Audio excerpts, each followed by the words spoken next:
Արցախյան հիմնախնդրի, Արցախյան հակամարտության վերաբերյալ ՄԱԿ-ը ընդունեց 4 բանաձև։ Այդ 4 բանաձևերից եւ որևէ մեկում Հայաստանը որպես ագրեսոր պետություն ներկայացված չէ, հակառակ այն բանի, որ Ադրբեջանը փորձում է օգտագործել այդ բանաձևերը հենց դրա համար։ Բանաձևերում ընդհանրապես խոսվում է մասին, որ Հայաստանը պետք է իր ազդեցության լծակները օգտագործի, որպեսզի ազդի Արցախի տեղի հայկական ուժերի վրա։ Փաստորեն 93 թվականի ընթացքում 4 բանաձև է ընդունվել։ Դրանից հետո ոչ մի բանաձև չի ընդունվել։ Հակամարտության ընթացքի մասին կոնկրետ, պատերազմի ընթացքի մասին։ Եվ դրա համար շատ կարևոր պատճառ կա։ Բանն այն է, որ 93 թվականի աշնանը Իլհամ Ալիևը դարձավ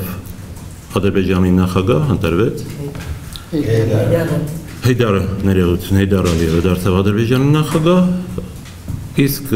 դրանից մոտ 1 ամիս հետո Հայաստանը իրեն հռչակեց հակամարտության կողմ։ Այսինքն մինչ այդ ժամանակահատվածը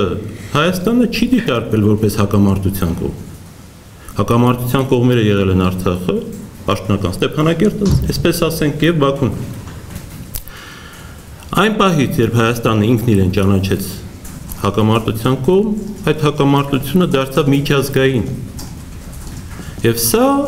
անկյունաքարային պահ է հակամարտության դիվանագիտական, քաղաքական, հետագա ընկալման եւ դրա շուրջ ձևավորված գործիքակազմը ընտրելու տեսանկյունից։ Ըստ էության 93-ին այդ հայտարարությունը անելով Հայաստանը դառնալով հակամարտության կողմ ստեղծեց այն նախադրյալները, որոնց վրա հետագայում հիմնվեց Ադրբեջանը Հայաստանին ագրեսոր պետություն հռչակելու եւ ճանաչել տալու տեսանկյունից։ Իսկ շատ կարևոր տարբերություն կա, որ հակամարտությունը դիտարկվում է որպես ինչ-որ երկրի ներքին հակամարտություն եւ երբ այդ ճանաչվում է միջազգային հակամարտություն, միջազգային սուբյեկտների միջև ծագած հակամարտություն։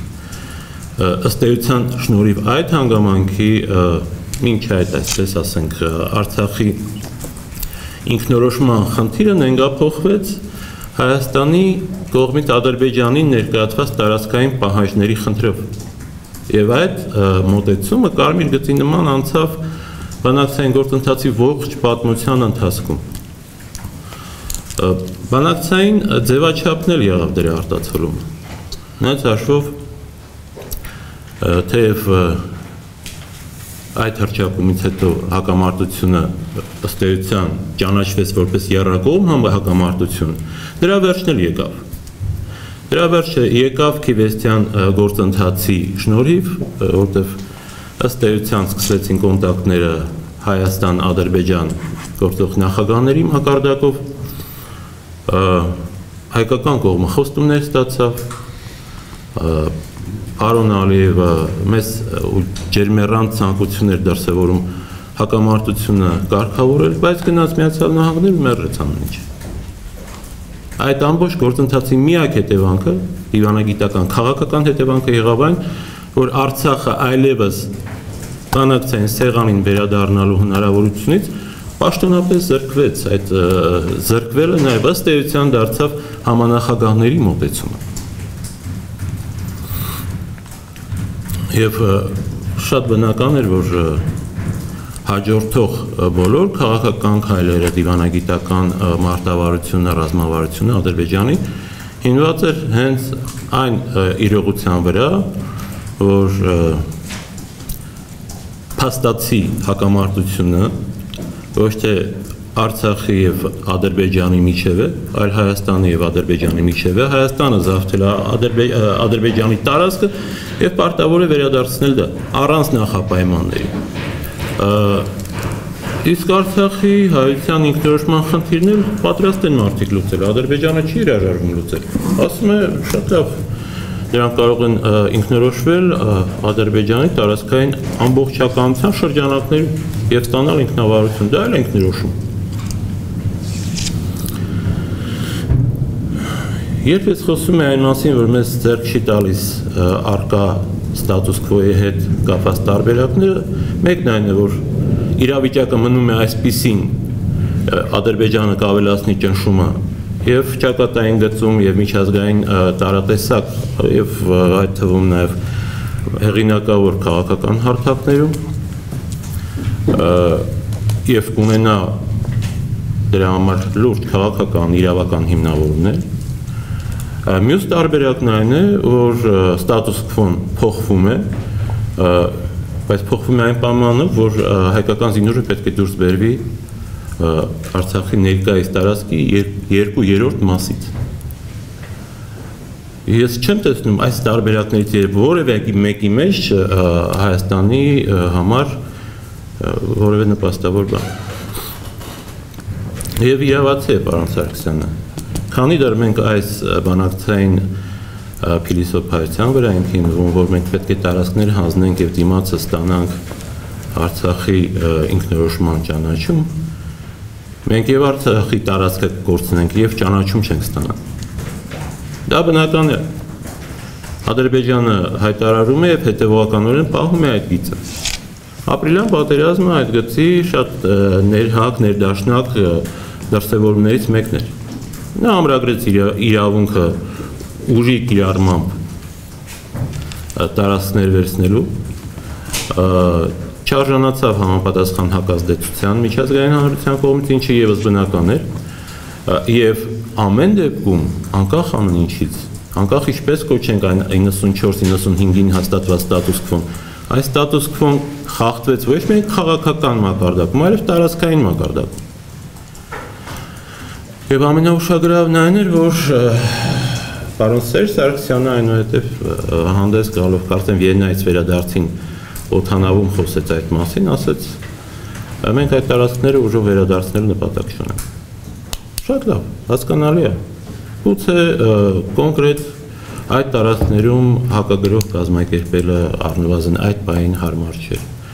բայց նա չցանկացավ խոսել այն մասին, որ այդ տարածքների նկատմամբ իրավունքը այնուամենայնիվ շարունակում է պատկանել Արցախին։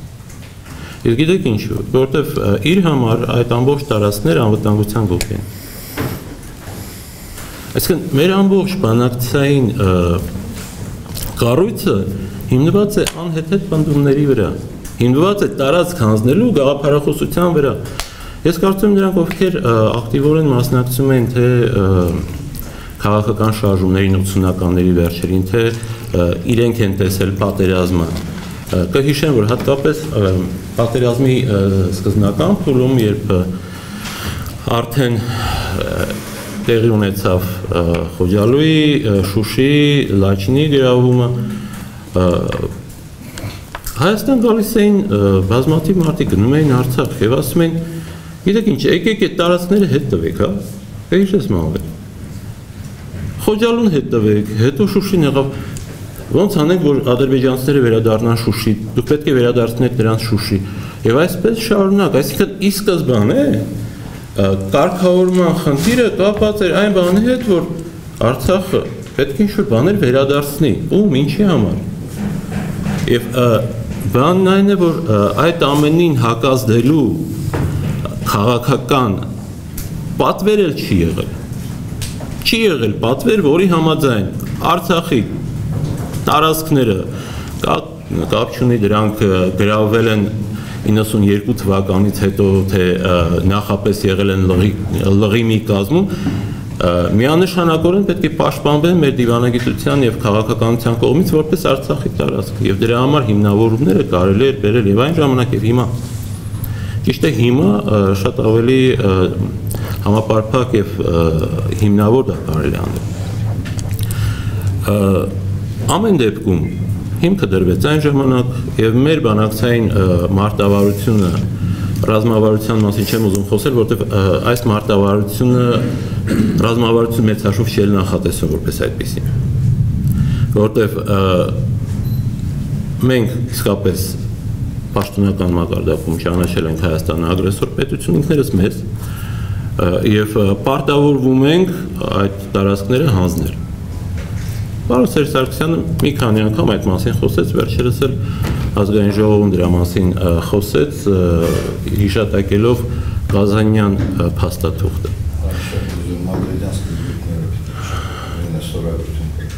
Դա իր հերթին, այսինքն դրանք բոլորը մեկը մյուսից բխող բաներ են եւ արմատները իսկապես պետք է տեսնենք 91-92 թվականներին, երբ որ նոր սաղմերը դրվեցին, ապա այդ ամեն ինչը զարգացվեց 94-95 թվականի հրադադարը մեծ հաշվով դա հնարավորություն էր օտարներին հակամարտության վրա որոշիչ ազդեցություն գործելու համար։ Հիմա եւս մի կարևոր բանի մասին եմ ուզում խոսել, որը շատ ուշագրավ է։ Հաճախ երբ համանախագահները խոսում են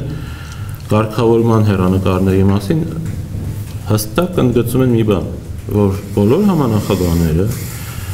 հակամարտության կարգավորման Մադրիդյան սցենարի հետ համաձայն են։ Նրանք համաձայն են տարածքներ կարգավիճակի դիմաց տարբերակին կամ տարածքներ միջանկյալ կարգավիճակի կամ անորոշ կարգավիճակի։ Մի խոսքով, նրանք համաձայն են, որ Հայաստանը պետք է տարածքները հանձնի։ Եվ այդ առումով շատերը տարակուսում են, այդ ինչպես է ստացվում, ինչու։ 97 դեպից են պատասխանում։ Եվ այստեղ մի խնդիր կա։ Իրականում տարածքները հանձնելը իրականություն դարձնելու պոտենցիալ ունեցող այսօրվա դրությամբ միակ պետությունը, որը բավարար լծակներ ունի տարածաշրջանում կապեր եւ ազդելու հնարավորություններ, դա Ռուսաստանն է։ Մեծ հաշվով դա այդպես է։ Մեծ հաշվով դա այդպես է ոչ միայն այն պատճառով, որ լծակներ ունի, այլ նաեւ այն պատճառով, որ իր պաշտպանական կառույցները Հարավային Կովկասի ուղղությամբ ամբողջականացնելու միակ հնարավորությունը այսօրվա դրությամբ իրենց մոտ թվում է, թե դա Ադրբեջանում իրենց ռազմաքաղաքական ներկայությունը վերականգնելն է։ Դրա դիմաց կին պետք է վճարվի։ Ես ուղղակի մոտեցումս եմ ասում, ես կարծում եմ, որ դա այդպես է, դրա համար որոշակի նաև հիմնավորումներ տեսնում եմ, բայց համարենք, որ դա վիճելի բան է, դա իմ տեսակետն է։ Համենայն դեպս դրա նախանշանները կան, բայց եթե Ռուսաստանը դա է ուզում, ապա ինչու են դա ուզում նաև Միացյալ Նահանգները։ Ես կարծում եմ, որ այստեղ որոշ այսպես քաղաքական հնարք կա։ Իսկն վերջին 1.5-2 տարիների ընթացքում իսկապես բանակցային նախաձեռնությունը ռուսական կողմին է պատկանում եւ տարածքներ ոչինչի դիմաց բանաձևնել մեծ հաշվով հնչեցվում է ռուս փորձագետների կողմից եւ քաղաքական առանձին դեմքերի։ Բանն այն է, որ Միացյալ Նահանգներին ամենևին էլ պետք չէ միջամտել տարածքների հանձնման խնդրին։ Այսինքն ես կարծում եմ, որ տարածքները հանձնելու գործընթաց եթե նախաձեռնվի անգամ եւ նախաձեռնվի ռուսական կողմի ջանքերով, Հայաստանում Ռուսաստանի դիրքերը դրանով բավական կարող են թուլանալ։ Ես կարծում եմ, որ Միացյալ Նահանգները ամեն դեպքում ժամանակի ընթացքում տեսնում են Ռուսաստանի հեռացումը Հարավային Կովկասից։ Եվ այդ առումով նրանք կարող են համբերատար սպասել նրան, թե ինչպես են ռուսները փորձելու կարգավորել իրենց հարաբերությունները Ադրբեջանի հետ առանց Հայաստանը կորցնելու։ Տարածքների հանձնումը Հայաստանը առնվազն բարոյական, գաղափարական մակարդակում կորցնելու ուղղությամբ կատարվելիք լրջագույն քայլ է, որ այնքան էլ հեշտ չի։ Եվ ապրիլյան պատերազմը գուցե ինչ-որ առումով նախավարժանք էր, որ արվեց այդ ուղղությամբ։ Այդ նախավարժանքը բնականաբար հետևությունների մտածելու տեղիք տվեց շատերի համար, եւ այստեղ եւ դրսում։ Բայց այն տարբերակը, որ տարածքներ հանձնելու թեման այսօր տրված է ռուսական կողմին, դա կարծում եմ, որ բավական լուրջ բան է եւ այդ մասին արժի մտածել եւ փորձել հասկանալ, թե դրա հետևանքները ինչ կարող են լինել։ Միևնույն ժամանակ ակնհայտ է, որ միջազգային իրադրությունը սրընթաց փոխվում է։ Եվ մենք տեսնում ենք, ինչպես է Միացյալ Նահանգների նախագահը ձևավորում պարադոքսալ իսրայելա-արաբական համատեղ ճակատ ընդդեմ Իրանի։